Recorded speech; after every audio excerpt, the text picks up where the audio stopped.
Good morning, everyone. Welcome to Satsang. Let's make some silence first.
Once again, hello everyone.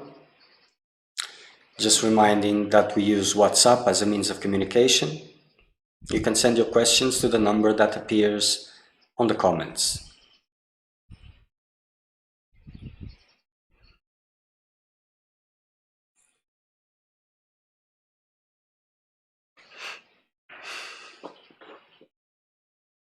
It's never enough to speak about motivations because they are one of the most important aspects of the quest for truth.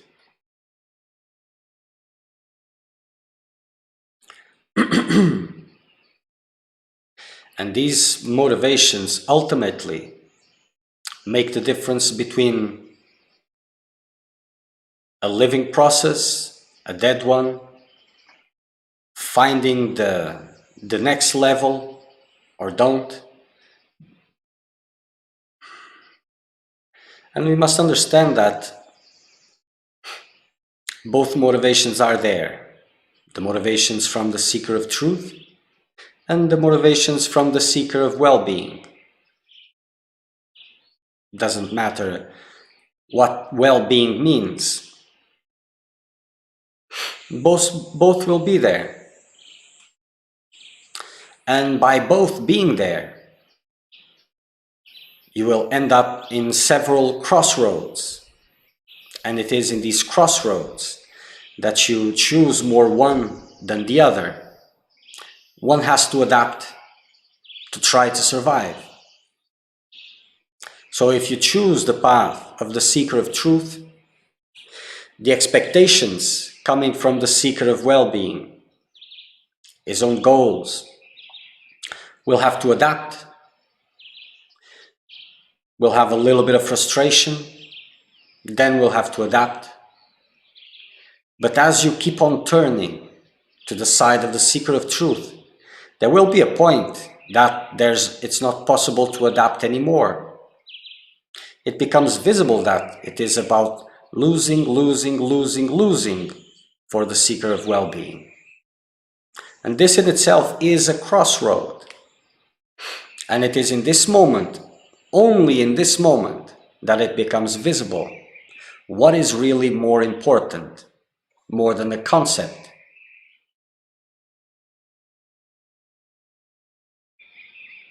Because you will have to face the living expression of this quest dependency of the seeker of well-being.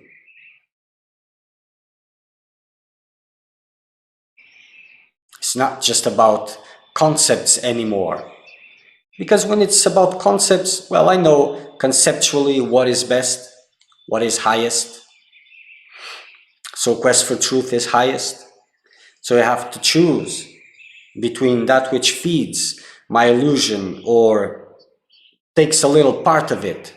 I'll take the highest, that which takes the biggest part of it.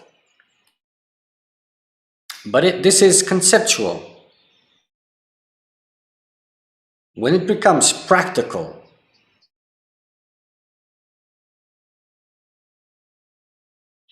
when it becomes real, it's about dealing with extinction. And extinction is a whole new level. So if it is playing, we are at the level of playing. Okay, so I choose the path of freedom because it is the highest. But somewhere in the corner, this freedom means that eventually things will be better. Life will be wonderful. Sometimes it's not even an intellectual process per se, but it is there, these associations, these expectations, these hopes. And when it reaches the factual, where these losing become a habit, it's difficult to adapt to that. And then crisis arises. And it is here that either you move forward or you move backward. And it doesn't matter if you move backward saying that you are moving forward in another way. It is still moving backward.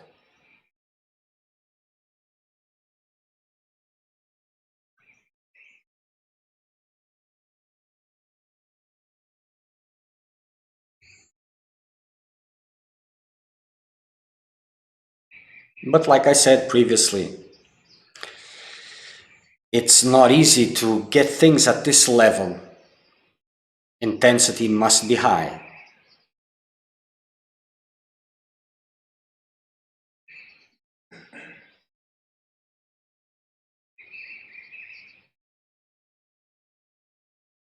Theoretically, it is possible for anyone. As you hold on to the highest, because sometimes it is the only thing you can do, understanding is not there, profound understanding, there's superficial one, even if it is just right or wrong, black or white. So sometimes holding on to the highest is what you can do. But eventually it is a tug of war. One will lose, one will win.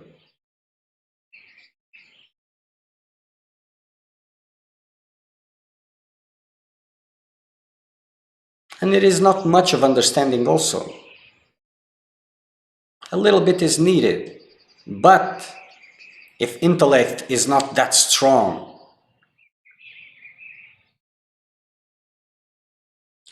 understanding can come as a blessing also. Of course, to receive an understanding by blessing, a certain level of purity has to be there also, or else you will not trust it.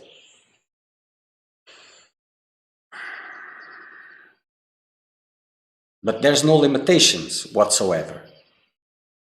You don't need to be very intelligent to understand what is needed to be understood. If you're sincere, that understanding will come.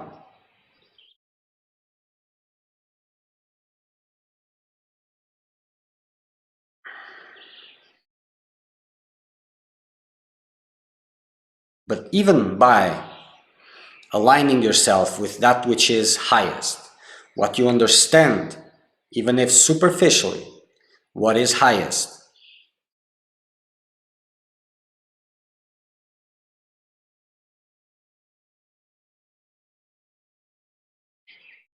it will make you grow.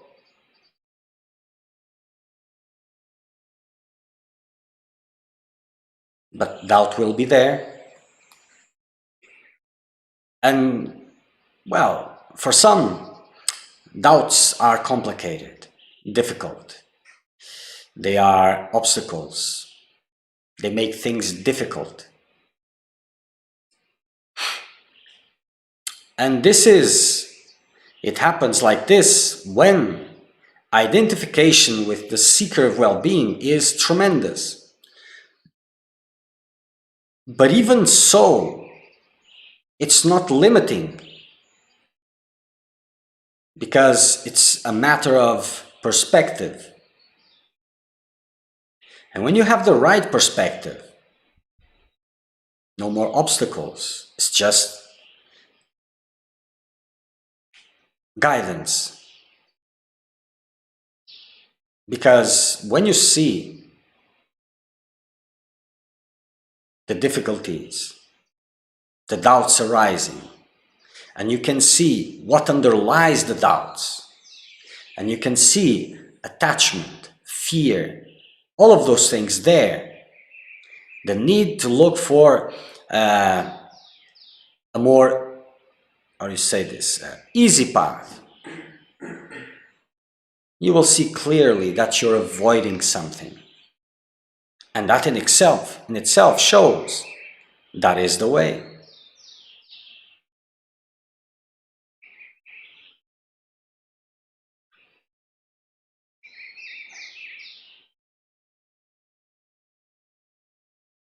You have your intuitions, signs in the absence of guidance, of course. You have different things that you can use to more or less see what is the best to do in your present situation. But you also have the other part, which is very important: your preferences, your attachments, your fears. You have all of these. These are very good indications also, even better than the others, in a way. And whatever is threatening your fears, your attachments, whatever there is profit for the seeker of well-being, no. How will he starve with profit?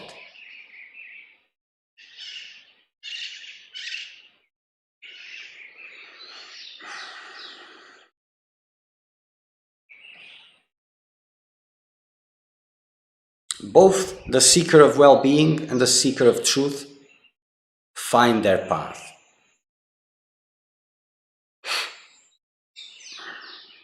So whatever path you're finding, well, that clarifies it.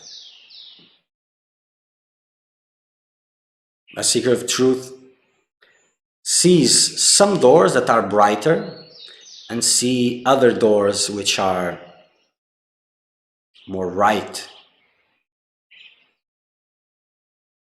He sees the brighter doors and he knows what brightness is that, where it comes from, for who is brighter.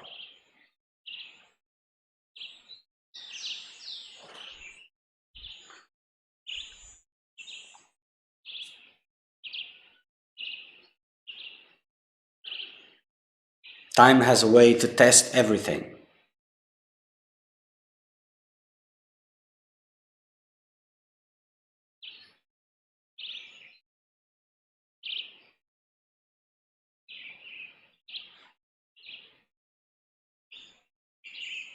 So motivation should be brought into a check daily, because it is very easy to get lost. It's very subtle, and a part of you wants to get lost.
Okay, I will answer your question now.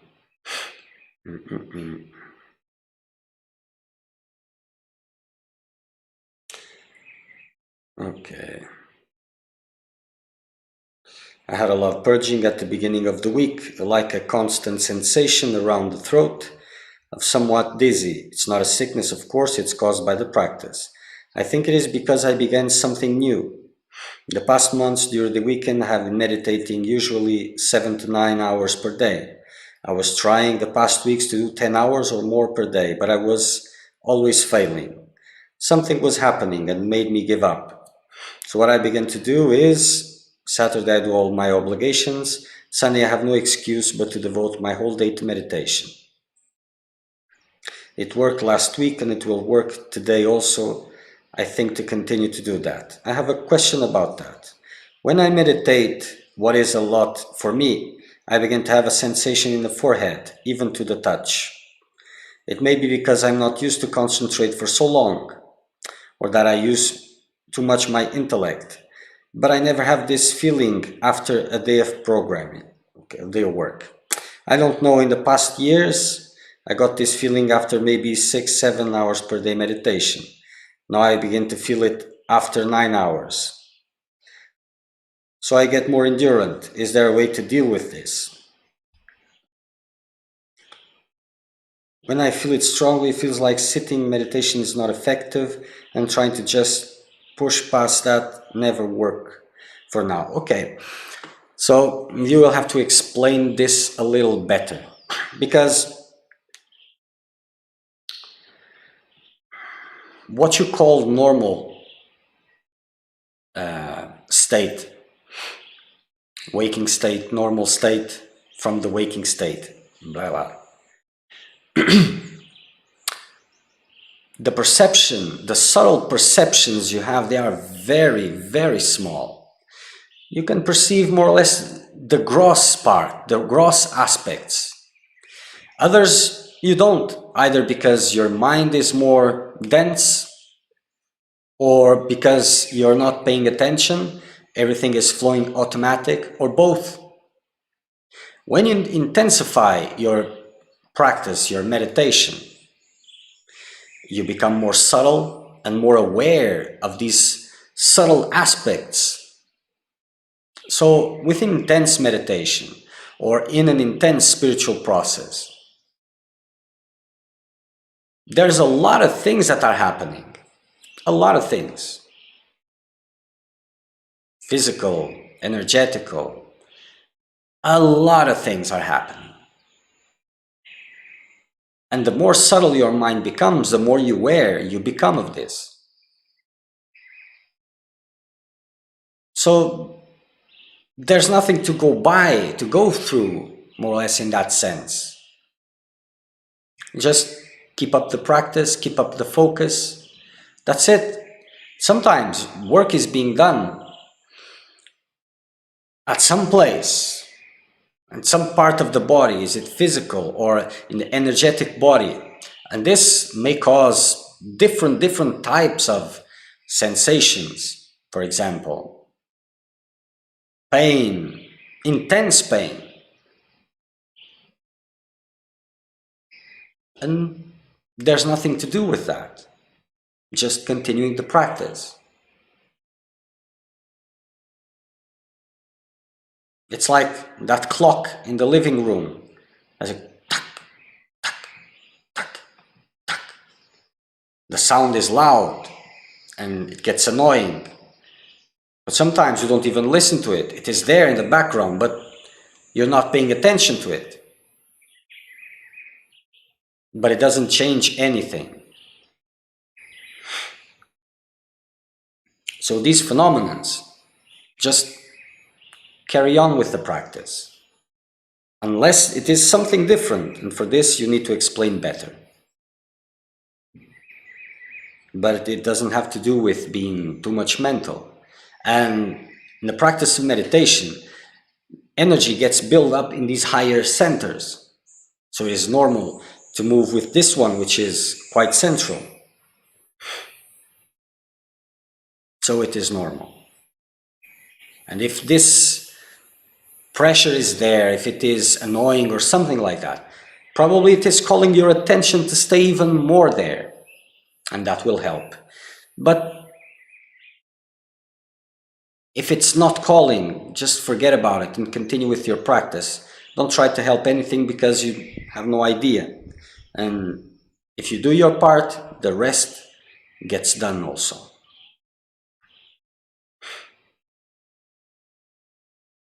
The distractions,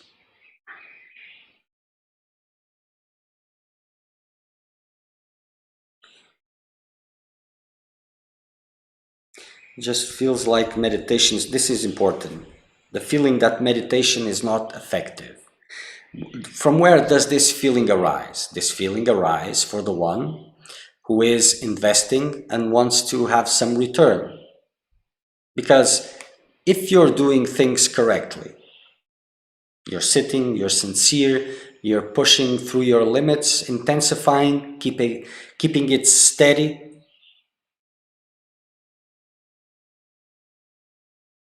That's it. The rest is not up to you. And first things that come is wrong expectations. The expectations of the seeker of well-being. And these ones have to go. And frustration about them have to go. Or else, whatever growth is there, it will be chewed and spit out by the seeker of well-being. So sometimes even the fruits of your practice, they cannot come immediately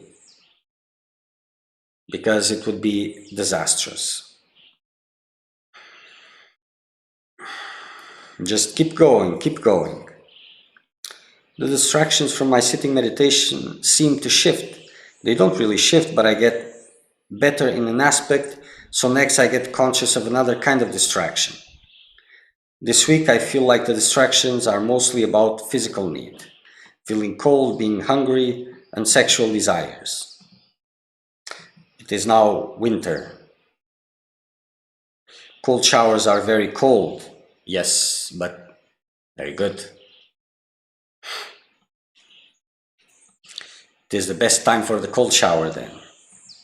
Lower body fat than before, so I feel it more.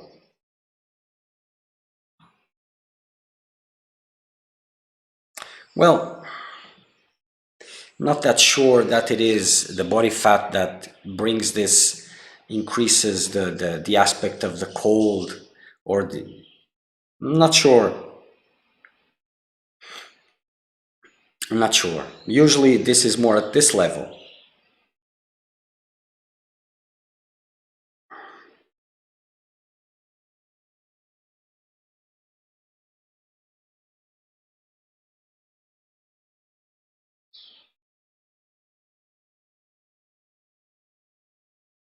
Feeling cold. Just in the cold shower, is it general? Being hungry and sexual desires. Well, this being hungry and sexual desires, well, that depends how your meditation is. Because they can be together, they can be separated, but by being together, this also is revealing, because when you're intensifying your meditation, well, for you to establish in prolonged meditation, vibration has to raise.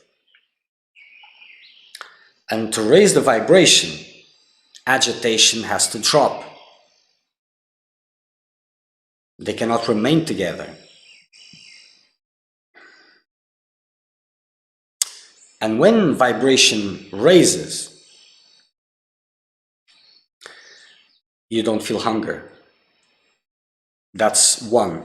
Sexual desires may be there, not even sexual desire in itself, but an intense buildup of energy at that level. It's like it is building up, building up. It feels like a desire, but it's not really a concrete desire. But it is there, raw, sexual, intense energy. And it's trying to find a way out. It's not being able to move up, so it's trying to find a way out. Depends on the intensity of where it is. And sometimes these energies have to remain at this lower level, in these lower centers, to clean up. So more details would be needed to understand better what is happening.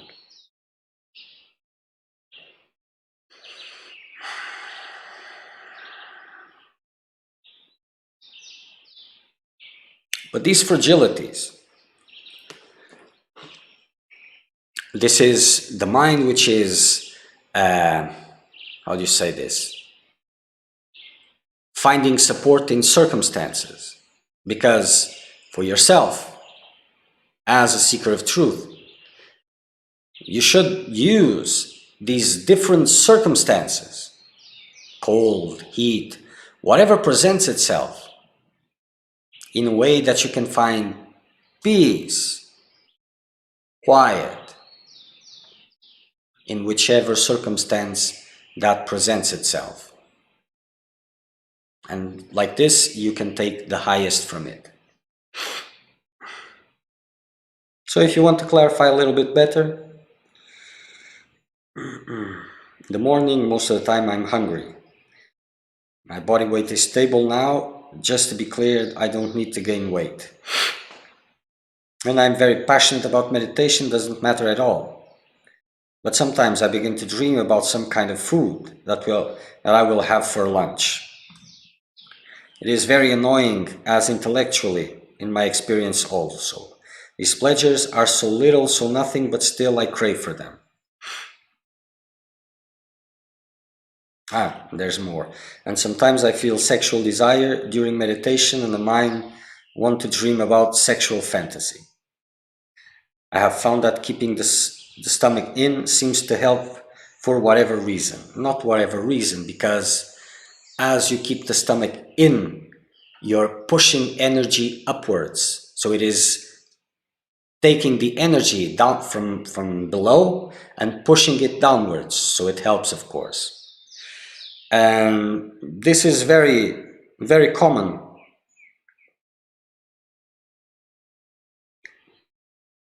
And yes, it is the mind finding pathways to create circumstance that energy comes out. For men, sometimes there are even intense erections during meditation, and it is the same drive, the same push. Sometimes lucid, vivid dreams, either with other people or with, how do you say this, even deities or something like this. It is, how do you say, different experiences are there, but they all tend to have something in common. It is to purge that energy out because it's not finding the pathway upwards.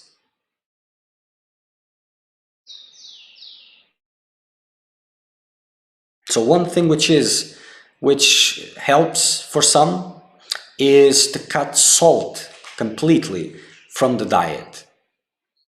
For those who are doing just fruits, milk, it's easy, but the certain weeks without salt, for some, depending on their situation, it cuts completely all that sexual desire.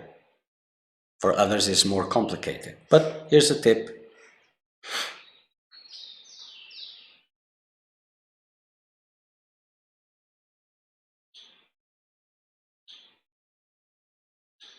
And this hungry, well, either you are eating very little, but that's not even a reason for it. Being hungry with meditation, it means fluctuation of vibration. As vibration falls down, hunger comes in. If vibration keeps high, you will not experience hunger, even if the body is, how do you say this, losing weight. Well,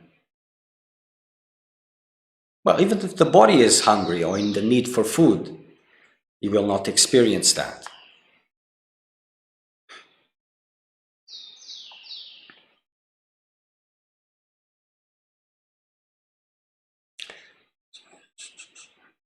So that keeping the stomach in, of course, I already explained it. So I have all these physical disturbances in my meditation at the moment. What I do is like I did for everything else, just focus back on the mantra and try to make it with devotion so that everything else loses importance. That's it. Nothing else to do. You can take care of certain details here and there, but that is the best you can do. And if you feel that it is important to intensify your practice, remove the obstacles out of the way, like you're doing, and make it happen.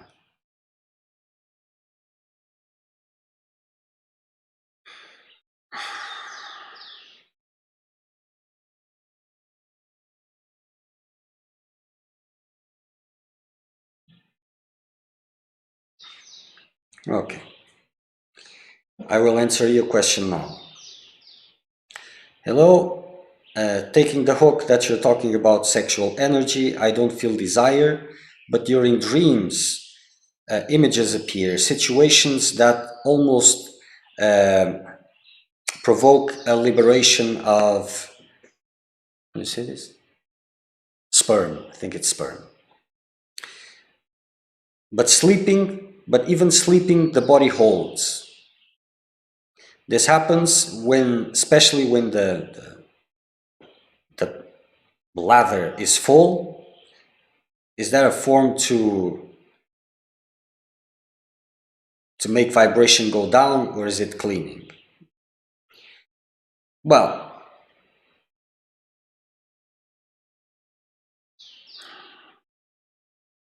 during dreams, images appearing of situations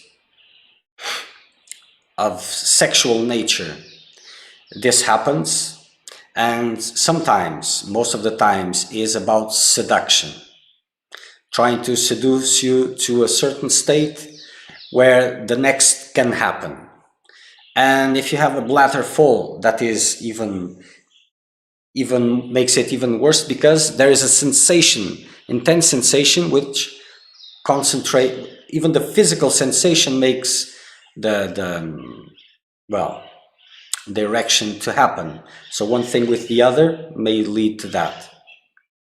But what can you do when you're sleeping? But if the body is holding, good. And if it doesn't, it's not the end of the world also.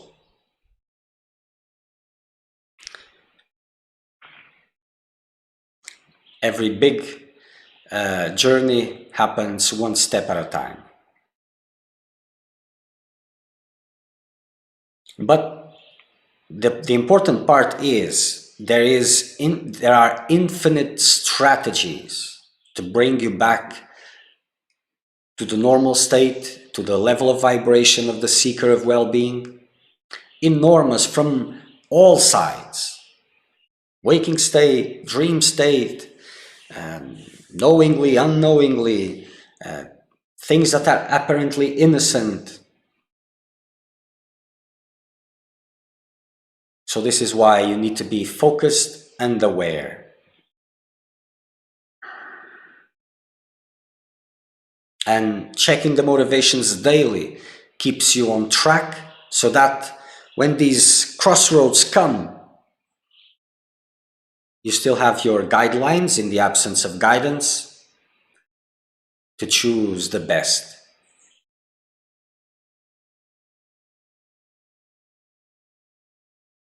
Okay.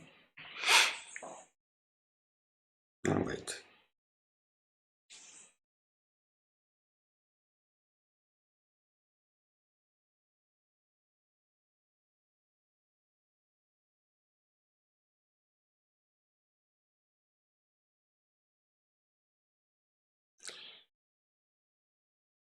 I will answer your question now. Good morning. I would like to ask a question about meditation. I'm meditating every day with mantras. I would like to know if I have to meditate always with the same mantra, or can I change? Okay.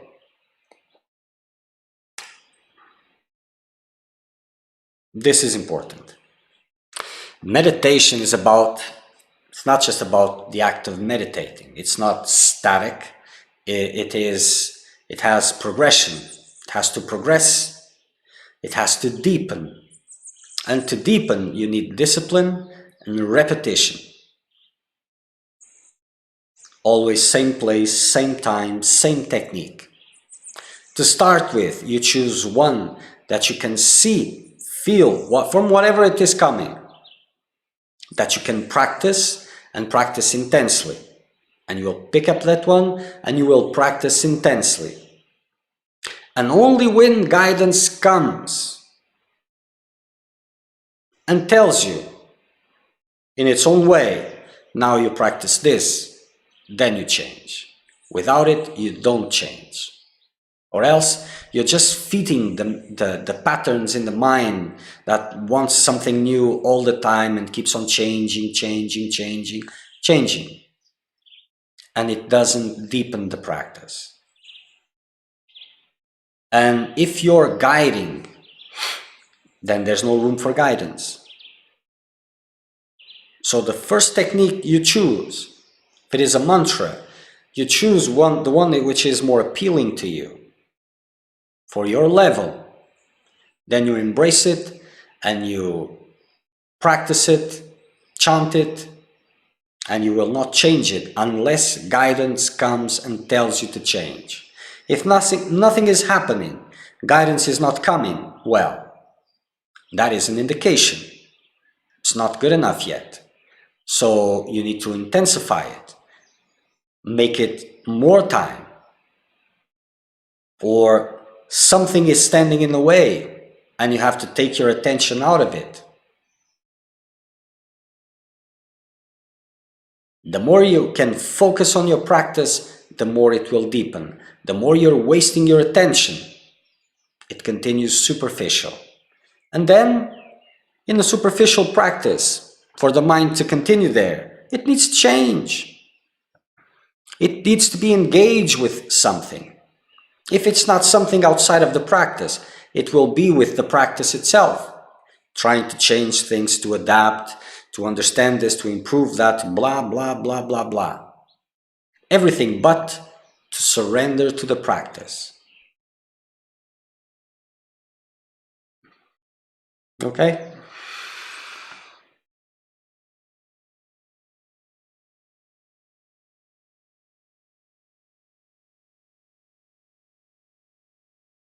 Okay. So that's it for today. Next satsang will be Saturday, 9:30 in the morning, Brazilian time, UTC -3. Till then, make the best use of your time. Watch.